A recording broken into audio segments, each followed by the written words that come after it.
Welcome to the Deep Dive. Today we're digging into a really comprehensive guide full of strategies for mastering spoken English. Mm-hmm. Our mission, basically, is to pull out the most important, actionable tips for you. Think of it as a shortcut to maybe making some real progress. Yeah. Reading through it, I was struck by just how practical and, well, diverse these ideas are. Feels less like theory, more like a hands-on playbook. Okay, let's unpack this. Yeah, absolutely. And what's fascinating here is how these strategies really tackle language learning from lots of different angles. You've got the internal stuff like psychological shifts, and then the practical real-world interaction pieces.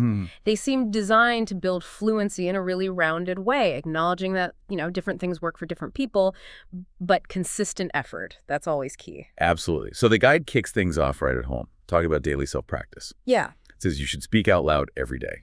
Like, even if you're totally alone, just talk about your day, describe things. But, for someone who feels maybe a bit awkward doing that, why is talking to yourself actually so effective? Well, it sounds almost too simple, doesn't it? But by actually using your voice and thinking in English without that pressure of someone listening. Right. No judgment. Exactly. You build up muscle memory, for your mouth, but also mentally. You lower that internal filter that stops us sometimes. It's surprisingly powerful for building confidence. Ah, okay. And one specific technique they mention is using a mirror, actually having a conversation. Right. And then maybe even more valuable, recording yourself. It's often a bit of a shock to hear yourself. Oh, definitely. But it shows you the gap between how you think you sound and reality. Great for self-correcting pronunciation, fluency, that sort of thing. That feedback loop really does make you more self-aware, yeah. Okay, so once you've got that self-practice going, the guide talks about refining things with pronunciation power-ups.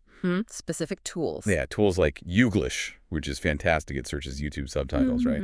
Yeah, it's great. It lets you hear words in, loads of real native context. Which is so important for rhythm and intonation, not just single words. Absolutely. And even something simple like Google Translate's little smeeker icon can give you a clear, precise pronunciation benchmark. Sure.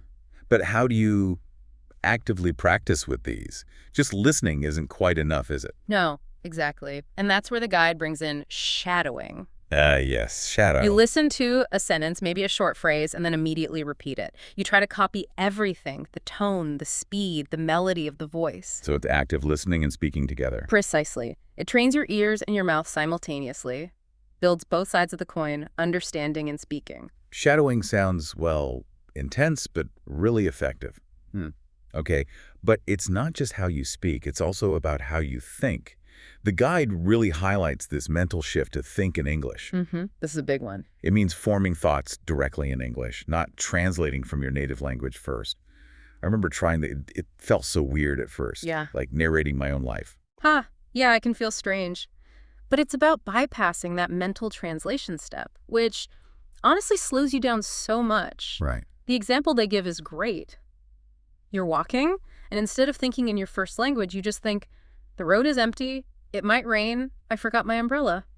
Simple, direct thoughts. Exactly. It makes your speaking more spontaneous, more natural over time. You're immersing your mind, not just your ears. That definitely feels like a key step. Okay, so you do the internal work, the thinking, the self-practice, then you need to actually use it with people, connecting with others. Vital, yeah. You need that real-world application. The guide mentions platforms like HelloTalk or Tandem. Those are language exchange apps, right? Yeah, very popular, great for finding partners to practice with, sort of informally. And if you want something maybe a bit more structured. Well, then there are options like Speaky or Cambly, where you can often find native tutors for focused practice sessions. But it's not just apps.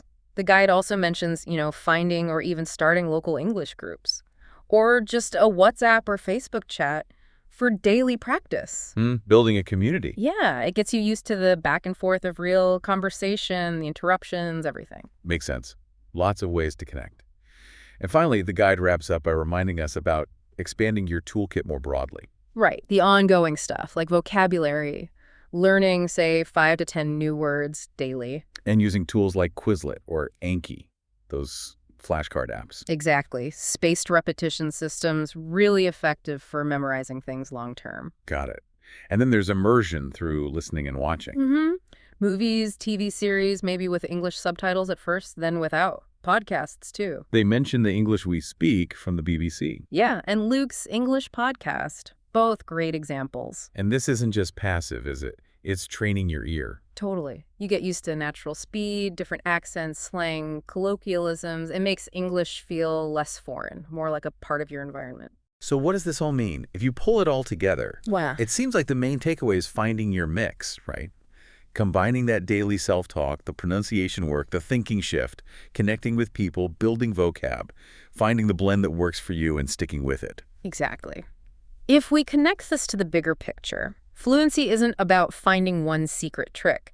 It's about consistent, layered practice, Right. using lots of different methods that reinforce each other, building those habits across listening, speaking, and even thinking. Makes total sense. It leaves you with a thought. How might consistently practicing thinking in English not just boost your language skills, but maybe subtly change how you see things or interact with the world? Something to think about.